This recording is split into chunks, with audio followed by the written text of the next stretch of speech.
রাজনৈতিক দলগুলোর সাথে মতবিনিময় শুরু করেছেন অন্তর্বর্তী সরকারের প্রধান উপদেষ্টা ডক্টর মোহাম্মদ ইউনূস। রাষ্ট্রীয় অতিথি ভবন যমুনায় বেলা ৩টায় শুরু হয়ে মতবিনিময় সভা চলবে রাত ৮টা পর্যন্ত এবং সেখান থেকে বিস্তারিত জানাতে যোগ দিচ্ছেন সহকর্মী প্রণব চক্রবর্তী। আমরা সরাসরি চলে যাচ্ছি তার কাছে। প্রণব, মতবিনিময় সভায় কোন কোন রাজনৈতিক দল এখনো পর্যন্ত অংশগ্রহণ করেছে এবং কারা কারা আরও অংশগ্রহণ করতে পারে বলে আপনার জানা আছে?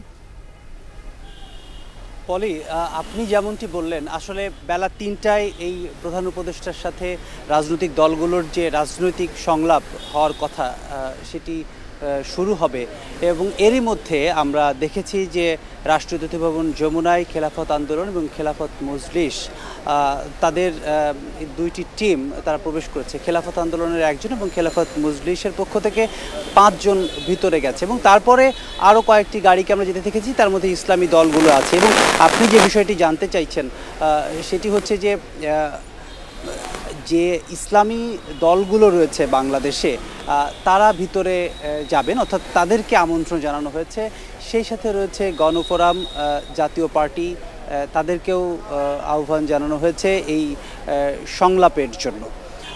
এবং এর আগে আপনি নিশ্চয়ই জানেন, এর আগে বিএনপির সাথে গত বৃহস্পতিবার বিএনপির সাথে সংলাপ করেছেন। সংলাপ বলতে ঠিক সেটি যেহেতু দেখা হয়েছে রাজনৈতিক দলের সাথে, সেখানে অনেক বিষয়েই আলোচনা হয়েছে এবং পরে সেটি গণমাধ্যমেও এসেছে। মির্জা ফখরুল এসে গণমাধ্যমকে জানিয়েছেন তারা তাদের যে পরিকল্পনা রয়েছে এবং সামনে যে নির্বাচন, সেই নির্বাচনের রোডম্যাপ আসলে জানতে চাইছেন। সেটি মির্জা ফখরুল এসে জানিয়ে গেছেন গণমাধ্যমকে। যেহেতু এর আগে বিএনপির সাথে বৈঠক হয়েছে, জামাত ইসলামের সাথে বৈঠক হয়েছে, সেই কারণে তারা হয়তো এই সংলাপে আসবেন না। হয়তো নয়, আমরা সেটি জেনেছি যে তারা হয়তো এই সংলাপে থাকবেন না। এর বাইরে যে দলগুলো রয়েছে তারা এই সংলাপে অংশ নেবেন এবং সেখানে আওয়ামী লীগের পক্ষ থেকে কেউ থাকবে না এমনটি জেনেছি, বা কেউ আসবেনও না।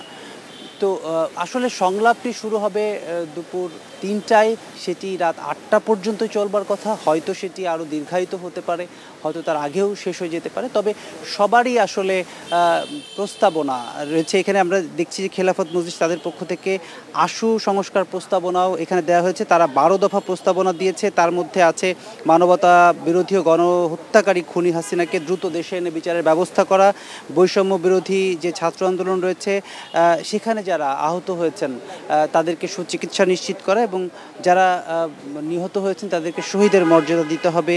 তারপরে তাদের আছে গণমাধ্যমের স্বাধীনতা, অবাধ তথ্য প্রবাহ নিশ্চিত করতে হবে। আওয়ামী লীগের ক্যাডারদের হাত থেকে সকল বৈধ অবৈধ অস্ত্র উদ্ধারে অবিলম্বে কার্যকর ব্যবস্থা গ্রহণ করতে হবে। এরকম আসলে 12 দফা প্রস্তাবনা খেলাফতে মজলিস তাদের পক্ষ থেকে দেয়া হবে, কারণ তারা যেটা ভিতরে গেছে আমরা আসলে যদি আমাদের প্রয়োজন হয় আপনার মাধ্যমে প্রণব আপনি শুনতে পাচ্ছেন? অবশ্যই। আপনাকে অনেক ধন্যবাদ আমাদের সঙ্গে যুক্ত হবার জন্য।